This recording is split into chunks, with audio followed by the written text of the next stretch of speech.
बिस्मिल्लाहिर्रहमानिर्रहीम। अस्सलामु अलैकुम। उम्मीद करता हूँ आप सब खैरियत से होंगे। आज का जो हमारा टॉपिक है वो एडवांस टैक्स के हवाले से है। ये एडवांस टैक्स का हम पहला लेक्चर डिस्कस करने जा रहे हैं, तो इसको हम काफ़ी सारे इसमें हम लेक्चर देखेंगे, तो उस लेक्चर में इसका पहला लेक्चर है आज का। तो चले हम स्टार्ट करते हैं कि एडवांस टैक्स जो है वो who will file advance income tax, यानी कि कौन कौन कौन किन किन लोगों पे ये इम्प्लीमेंट होता है और कौन कौन लोग ये एडवांस टैक्स जमा करवाएंगे। सैलरी पर्सन, क्या सैलरी पर्सन एडवांस टैक्स जमा करवाएगा? Salary person not submit advance, salary person advance tax जमा नहीं करवाएगा जिसकी इनकम आती हो, रेंटल इनकम हो, प्रॉफिट इनकम हो, डिविडेंड इनकम हो, नेशनल सेविंग सर्टिफिकेट वगैरह हो, तो इसके ऊपर जो है एडवांस इनकम टैक्स इम्प्लीमेंट नहीं होता। ठीक है, पहला तो ये हमारा ये चीज़ क्लियर होगी कि एडवांस टैक्स जो है वो सैलरी पर्सन जमा नहीं करवाएगा जो एफबीआर के अंदर as a salary person registered है। उसके बाद आ जाते हैं बिजनेस फॉल इन एफटीआर। वो बिजनेस जो एफटीआर के अंदर बिजनेस आ रहे हैं वो भी एडवांस टैक्स जमा नहीं करवाएंगे।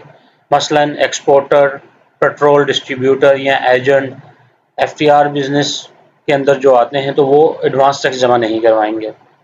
ठीक है, सेकंड पॉइंट हो गया ये।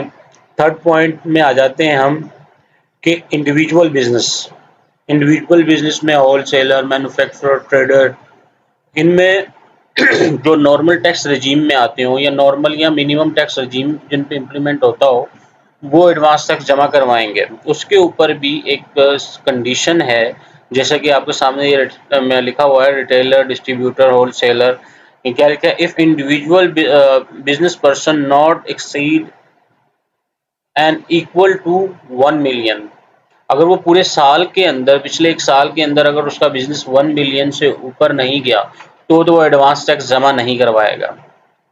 अगर कि उसका बिजनेस 1 मिलियन या 1 मिलियन से ऊपर क्रॉस किया हुआ है तो वो एडवांस टैक्स जमा करवाएगा। ठीक है, एडवांस टैक्स जमा वो उस पर एडवांस टैक्स इम्प्लीमेंट होगा, उसको डिपार्टमेंट में अपना एडवांस टैक्स लाजमी जमा करवाना होगा। और उसकी जो लास्ट डेट ऑफ सबमिशन है एवरी क्वार्टर की 15 सितंबर है, 15 दिसंबर है, 15 मार्च है और लास्ट जो है 15 जून है। ये यहाँ पे हमने इंडिविजुअल तक हमने चीज़ें क्लियर हो गई। पहले सैलरी पर्सन नहीं जमा करवाएगा, बिजनेस वाल जो बिजनेस एफटीआर के अंदर हैं वो भी एडवांस टैक्स जमा नहीं करवाएंगे। इंडिविजुअल बिजनेस पर्सन अगर 1 मिलियन से ऊपर का बिजनेस कर रहा है, 1 मिलियन से ऊपर का अगर उसका लास्ट टैक्स ईयर में बिजनेस हुआ है तो वो एडवांस टैक्स जमा करवाएगा। अगर नहीं गया तो वो नहीं करवाएगा। ठीक है, उसके बाद आ जाते हैं एओपी और कंपनी पे। एओपी तो कंपलसरी है कि वो अपना एडवांस टैक्स जमा करवाएगा। तो एओपी के अंदर क्या है, ये एसोसिएट ऑफ पर्सन है, will submit the advance tax, और इसकी जो लास्ट डेट है हर क्वार्टर जो इसने जमा करवाना होगा वो 25 सितंबर, 25 दिसंबर, 25 मार्च और 15 जून। इसी तरह ये एओपी का इसी तरह ये कंपनीज भी है जो प्राइवेट या पब्लिक लिमिटेड कंपनीज हैं, ये भी अपना जो है एडवांस टैक्स लाजमी जमा करवाएंगे। इसमें क्या आ जाता है कि 25, ये भी 25 दिसंबर, 25 सितंबर, 25 दिसंबर, 25 मार्च और 25 जून को अपना जो है एडवांस टैक्स जमा करवाएंगे। ठीक है, यहाँ तक तो हम क्लियर होगी बात कि एडवांस टैक्स कौन जमा करवाएगा। ठीक है, इसके बाद आ जाते हैं नीचे कि how, why and when. How, why and when. How कैसे जमा करवाना है, क्यों जमा करवाना है और कब जमा करवाना है। ठीक है, तो सबसे पहले हम आके इसको देख लेते हैं कि कैसे जमा करवाएंगे। तो फॉर्मूला फॉर इंडिविजुअल पर्सन है कि ए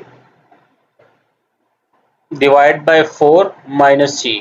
इससे क्या मुराद है कि ए जो है, इस फार्मूले को ओपन करें, ए टैक्स फॉर लास्ट ईयर, ए यानी कि जो पिछले साल हमारा टैक्स डिडक्ट हुआ होगा, जो हमने पिछले साल फाइनल होकर जो हमने सबमिट कर दिया होगा, जो जमा करवाया होगा वो, और 4 का मतलब है 4 क्वार्टर, यानी कि 4 क्वार्टर्स। ठीक है, और सी से है which tax deducted during the year, यानी कि अभी जो हमारा साल जो चल रहा है इसके अंदर जो एडवांस टैक्स डिडक्ट हुआ है, जो यानी कि आपके 153 पे क्लाइंट ने आपने कोई इनवॉइस वगैरह की हुई है, जो भी एडवांस पे आपका टैक्स डिडक्ट हुआ होगा तो वो उसको हम यानी कि लेस कर देंगे। तो फार्मूला क्या है इसका, ए डिवाइड बाय 4 और माइनस जो आपका डिडक्शन है तो आपके पास आ जाएगी। तो इसको एक एग्जांपल के तौर पे देख लेते हैं।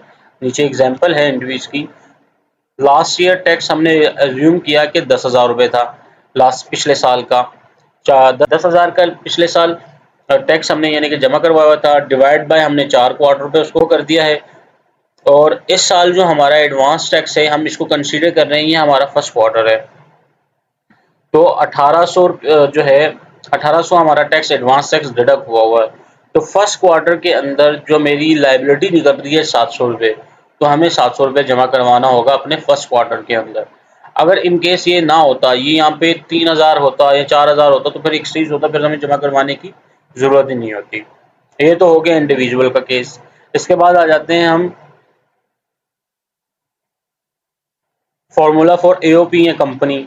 फॉर्मूला एओपी और कंपनी के अंदर है क्या, A multiply by B divide by C and minus D. ये है क्या, इसको हम देख लेते हैं इस एग्जांपल को। ए से क्या है, ए टर्नओवर फॉर द क्वार्टर, यानी कि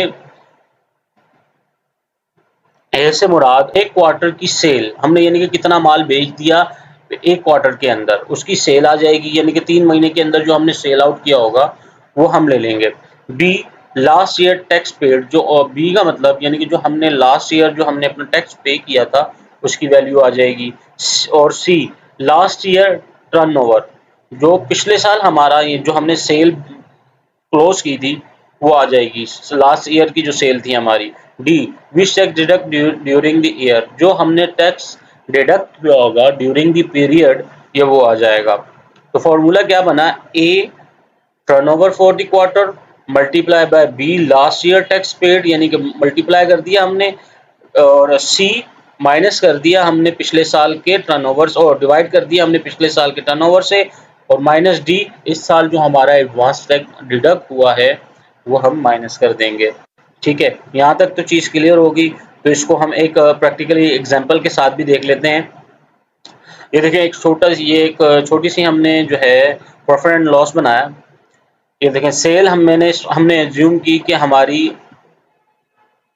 3 मिलियन की है, कॉस्ट ऑफ गुड सोल्ड हमारे पास आ गई 1.7 मिलियन की, जीपी आ गया हमारा, ग्रॉस प्रॉफिट आ गया 1.3 मिलियन का, और जर्नल एक्स और दूसरे एक्सपेंसेस आ गए हमारे 97 के।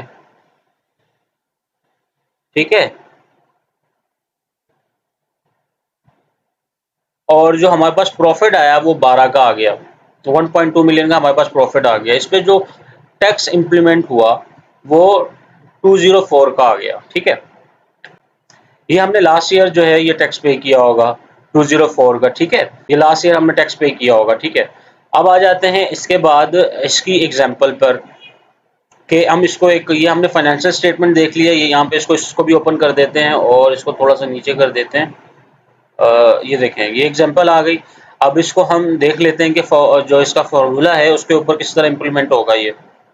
तो हम आज एग्ज्यूम करते हैं कि turn over for the quarter sale A, कि ए से क्या मुराद है, ये टर्न ओवर का क्वार्टर, यानी कि हमने फर्स्ट क्वार्टर के अंदर जो सेल की है वो 1 मिलियन की है, multiply by last year tax, जो हम ये पिछले साल का हम टैक्स ले लेते हैं 2,04,000 का, ये पिछले साल का आ गया टैक्स, हमने 2,04,000 इधर मेंशन कर दिया पिछले साल का टैक्स।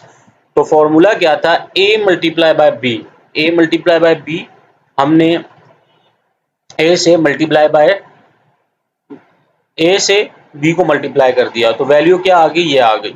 उसके बाद कहता है divide by the last year turnover, तो लास्ट ईयर का टर्नओवर जो था वो 3 मिलियन था, 3 मिलियन था। हम इससे आके नीचे इधर फॉर्मूले में B minus B divide by C कर देते हैं। ये हमने बी डिवाइड बाय सी कर दिया, क्या वैल्यू आ गई, ये आपके सामने वैल्यू आ गई 68 की। और डी से मुराद था जो हमारा यानी कि करंट ईयर के अंदर जो हमारा एडवांस टैक्स डिडक्ट हुआ है उसको हम या मेंशन कर देते हैं। हमने एज्यूम किया कि हमारा 30,000 रुपये यानी कि फर्स्ट क्वार्टर के अंदर जो है एडवांस टैक्स डिडक्ट हुआ है। तो इसके ऊपर जो अब हमारी लायबिलिटी है, हमने 68 से -30 किया तो हमारे पास जो जवाब आया वो 38 का है। ये हमको जो है अपने फर्स्ट क्वार्टर के अंदर पे करना है। ये इसका ऑपोजिट भी हो सकता है, मसलन अगर ये 30,000 जो है ये 70,000 हो जाए तो हम एक्सीड कर जाएंगे तो फिर कोई टैक्स पे करना नहीं पड़ेगा। तो अभी यहाँ हमारी टैक्स लायबिलिटी निकल रही है फर्स्ट क्वार्टर के अंदर, तो ये हमें पे करना पड़ेगा। ठीक है, ये तो हमारा हो गया पूरा टॉपिक इस पे कि हमने कैसे पे करना है और इसकी कैलकुलेशन क्या थी। फर्दर इसके ऊपर हम मज़ीद इसको डिटेल में हम लेक्चर इसमें देखेंगे आगे जाकर। इंडिविजुअल को अलग देखेंगे, एओपी को अलग देखेंगे, कंपनी को अलग देखेंगे, क्योंकि तीनों की जो कैलकुलेशन है टैक्स की वो डिफरेंट है। तो हम आगे जाके क्योंकि ये बेसिक चीज़ें हैं हम इसमें डिस्कस कर रहे हैं, तो आगे जाके हम इसको कंप्लीट डिटेल में सारी चीज़ों को देखेंगे। अब आ जाते हैं कि ये हमें क्यों जमा करवाना होता है, हम क्यों जमा करवाते हैं, हम क्वार्टरली क्यों, क्योंकि हम अगर साल के एंड में अपनी टैक्स लायबिलिटी पूरी कर देते तो हम क्वार्टरली क्यों जमा करवा लेते हैं। तो हम इसको देख लेते हैं, क्योंकि देखें गवर्नमेंट को भी चलाने के लिए अपने पास कुछ पैसे चाहिए होते हैं। एक तो ये क्वार्टरली 4 क्वार्टर के अंदर ये टैक्स लेते हैं, यानी कि अगर हमारी पूरी लायबिलिटी 100 रुपये बन रही है तो साल के एंड में लेने के बजाय ये उसको डिवाइड कर देते हैं 4 से। ठीक है, वो यानी कि 4 करने के बाद इस तरह ले रहे होते हैं 25-25 करके, यानी कि उनके पास टैक्स आ रहा होता है। क्योंकि गवर्नमेंट को भी नीड होती है क्या, ये जो रोड वगैरह बन रहे होते हैं उनकी अपनी बजटिंग करने के लिए, एक्सपेंस चलाने के लिए, मुल्क चलाने के लिए भी पैसे दरकार होते हैं। इसलिए ये जो है क्वार्टर बेसिस पे ये टैक्स बनाए गए हैं ताकि गवर्नमेंट भी अपने अखराजात को पूरा कर सके। ठीक है, ये भी क्लियर होगी आपकी, ताकि अपना वो बजट बनाएं और इन चीज़ों को लेके चलें, पूरा मुल्क भी चलाना होता है। और इसके बाद आ जाते हैं कि वैन, और हमने ये जमा कब करवाना है, ये जमा हमने कब करवाना है इसको देख लेते हैं। देखें जो इंडिविजुअल है, इंडिविजुअल का जो एडवांस टैक्स है, हमने ऊपर भी डिस्कस किया था कि वो हर क्वार्टर की 15 तारीख, जैसे 4 क्वार्टर हैं, 15 सितंबर को हमने इसकी रिपोर्ट जमा करवानी है इंडिविजुअल के लिए। फिर सेकंड क्वार्टर हमने 15 दिसंबर को जमा करवाना है।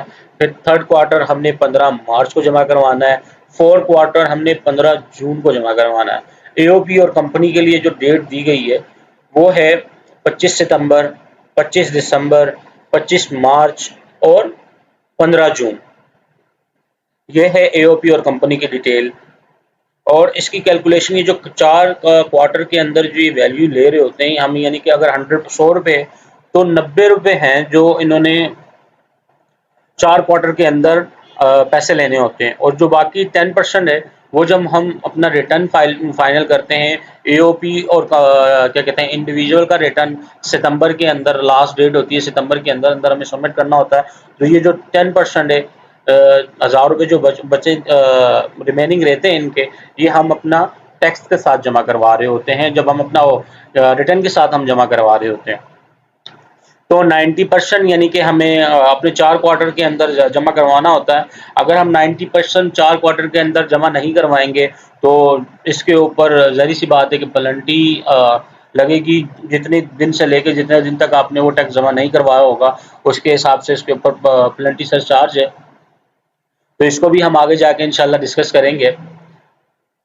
और ये हमारा पहला टॉपिक था इसके अंदर, तो सारी इसमें हमने बेसिक चीज़ें डिस्कस की हैं। इसके अलावा अगर आपको ये चीज़ें पढ़नी भी हों तो ये इनकम टैक्स ऑर्डिनेंस 2021 अपडेट 30 जून 2021 है। ये आपको वहाँ पे सारी चीज़ें डिटेल, अगर आपने कम्प्लीटली इसको डिटेल पढ़नी है तो ये मैंने मेंशन कर दिया है। पार्ट 5 है advance tax and deduction of the tax at source. Page number भी मेंशन कर दिया है, 265 से 269 तक है। ठीक है, तो इसके हवाले से अगर कोई भी आपका क्वेश्चन है, कोई भी क्यूरी आपकी निकलती है तो आप मुझे कमेंट सेक्शन में पूछ सकते हैं। मैं पूरी कोशिश करूँगा उसका जवाब देने की। अपनी दुआओं में याद रखिएगा। अल्लाह हाफिज़।